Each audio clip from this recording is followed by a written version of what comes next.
Mu mudugudu wo mu Rwanda witwa Rugwiro, hari umwana w'umuhungu w'umunyamwete witwaga Nshuti. Yakundaga ibintu bibiri kuruta ibindi byose: kugurutsa igikinisho cye no gufasha abantu. Umunsi umwe, ari ku wa gatandatu mu gitondo, Nshuti yarakangutse yishimye cyane. Aravuga ati, "Uyu munsi ndagurutsa indege yanjye hejuru cyane kuruta mbere hose." Yahise yiruka ajyana igikinisho cye cy'umutuku. Umuyaga warahuhaga ku buryo byashoboraga kuzamuka bikagera mu kirere.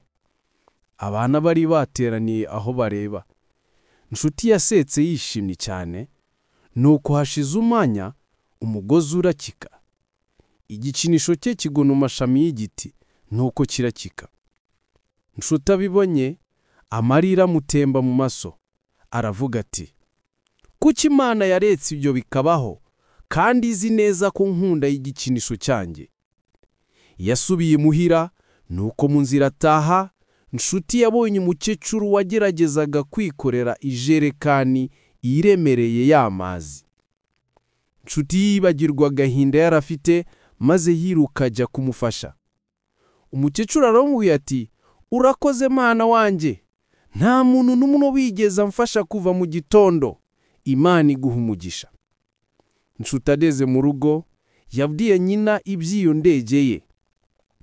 Nuko nyina atega amatwi, hanyuma aramwenyura, aramubwira ati, "Nshuti, ibuka ijambo ry'Imana mu Baroma igice cya 8, umurongo wa 28 havuga ngo, mu bintu byose Imana ikora kubw'inyungu z'abayikunda. Nubwo wumva umeze nabi, Imana ishobora kubihindura ikintu cyiza."